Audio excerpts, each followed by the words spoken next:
Hi everybody, welcome back to my channel, My Life in Scrubs. I'm Stacy. I'm a registered nurse. I've been in healthcare for 28 years. If you're new here, welcome. If you're coming back through, I'm happy to see you. Thank you for watching. And today I think I would like to talk a little bit about challenges of working in the home setting. So I am a home hospice nurse and I go into people's homes. And you know, when you work in a long-term care facility, you often have access to medical equipment like beds that raise and lower so that you're able to give cares to your patients without potentially pulling or straining something or hurting something, right? When you come into the home, I think some of the challenges that I've encountered are a lot of people just aren't ready to go into that hospital bed. They want to stay in their own bed for as long as they can. And I've had patients who have stayed in their bed throughout their illness until they passed away. And for some people, that really is a comfort to be able to stay in your own bed. But I've also had patients in situations where I've had to really encourage the use of a medical bed for the safety of the patient and the safety of the home health aide and the nurse and anybody who was giving active cares to the patient. Because you know, when you're bending over a regular bed to give a patient cares, it's not at that working level that they teach us about in school, right? They teach us to bring things to a working level for ergonomics. And that really is important. I have hurt my back many years ago when I was a CNA. I twisted my back the wrong way when a patient, when I was learning to reposition patients, and it wasn't, I was doing it by myself and it wasn't going the way that I needed it to go, and I ended up twisting my back and it hurt for a long time. And I can tell you that over the years I have felt more pain at the end of my day when I am giving those cares in a setting where I am on the floor sometimes, or I am crawling into the bed with the patient, because when a person is in a queen size bed, for example, or, you know, a twin bed would be manageable, I feel, but most patients, most people that are living in their home with their spouse, for example, would be in a queen or king size bed. And so you're working in that patient's bed and you're not being able to walk around the bed and use side rails and all the things that you have access to in a facility. And I think that you really have to get creative whenever you're giving cares in the home setting. Something that I have recommended to a lot of my patients is Amazon sells those slider sheets. And they're not very costly. And some companies provide those slider sheets for their patients, some do not. I've worked for companies that have them, I've worked for companies that don't, but I've always recommended to my patients that if they're giving those cares, and this is for the families too, because you know, when you come in to see your patients, it's not the same generally in a home care hospice setting. You're going into the home when a patient is stable once a week. If a person is not actively having symptoms and they're comfortable and they're not, you know, in the active phases of dying, you're probably seeing them once a week unless they have a wound or something. And so you, in the home care setting, are teaching the family and empowering them to be able to give those cares to the patient safely as well, without hurting themselves and without burdening themselves. So I always recommend that slider sheet on Amazon, because it's about 30 bucks, and they have cheaper ones, but it's got the handles and it slides and you can bring that patient up in the bed, which is amazing. Because I'll tell you, when I first started in nursing so many years ago, we didn't have slider sheets. We had draw sheets that we put under the patient, which was a flat sheet that you folded in half. You put it under the patient so that you could lift the patient with another helper. But sometimes, as you know, when you're in a home setting, you might be the only person providing that care. The family member might be the only person providing that care. Maybe they don't have anyone to help them. So it's important to have the right tools when you're in a home setting.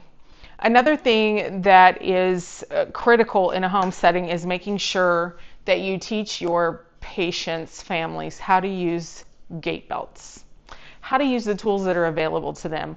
They need to know how to transfer people, without going up under their arms, because a lot of our patients in that age group have pacemakers.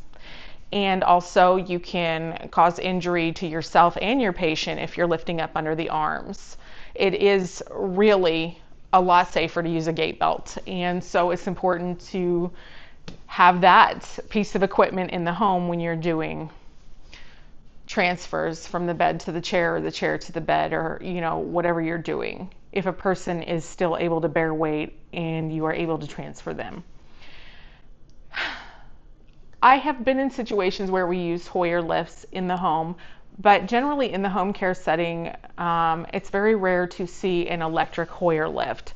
So the Hoyer is not ideal in the home, but if you have a patient who is heavier and wants to get out of bed, it's so important to have a Hoyer lift and teach your families how to use those Hoyer lifts in the home setting. I think home settings, you really have to be creative and adapt to the surroundings that you're in, because you are coming into people's environment. It's not a facility that's regulated where you have all of the things that you need. And you have to make sure that you're teaching people how to do the cares that they need to do in the home setting. And that is part of home health and hospice. I've never really done home health, but I have talked to, friends who are nurses that are home health nurses. A big part of home care is the convenience for the patient not to be in a medical facility, the ability to be in their home receiving the treatment that they would receive potentially in a medical facility. But when they are in their home and you're giving that care, they don't have the equipment necessarily. And a lot of people don't want that equipment in their home. They don't have the space for it. And when you're talking about bringing a hospital bed into a home, the person then has to figure out what to do with their own bed.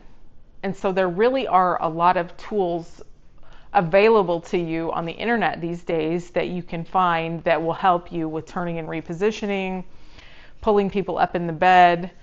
There are so many things that can be installed for safety in the home and for the ability to provide that care to your patient. So I think when you come into a home, you really have to look at what is realistic for the patient's family to do, and how you can make that easier for them to do.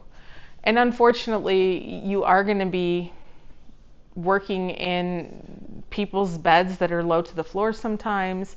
You are going to be taking care of people that are not in a hospital bed, and so you also have to learn how to modify those things to be safe for yourself and not hurt yourself, because your back health is so important. And as you get older, when you've injured yourself, just a little tweak can really affect you for days. So I would say ibuprofen's your best friend, but good body mechanics, they tell us that stuff all the time about using good body mechanics, about keeping things close to you, about bending at the knees, about working at a working height.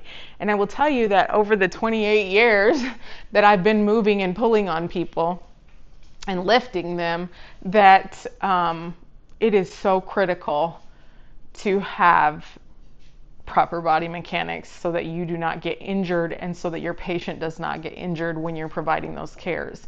And the other thing is, like I said, in the home setting, you're teaching the family member or the caregiver how to provide those cares safely, and you're teaching them those same things that you had to learn, and understanding that they may not have a medical background. They may not have had to give cares to anybody before.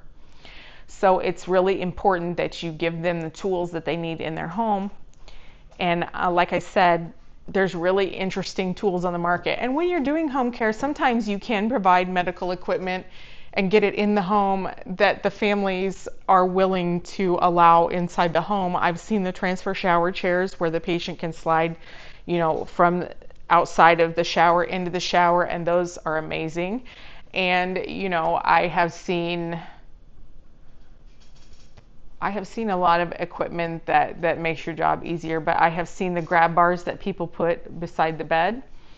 And Amazon, or other, I'm not giving Amazon a plug here. I just want you to know that that's just my preferred shopping place. But there's other places that you can find good deals on medical equipment online that wasn't available to the public years ago. Years ago, you had to go to a medical equipment supplier. You had to have a doctor's order to get that medical equipment, and it was very hard to get that medical equipment. But now you can go online, you can find the medical equipment you need, or if you're on home health or hospice, you can get that medical equipment delivered to your home, covered under your insurance plan. So I think you just need to go into the home, evaluate what kind of situation you're in, what are your barriers, what are your safety concerns, and make sure that you address each of those things so that you can provide safe care to your patient and give their family the best hope for success in providing safe care to the patient as well.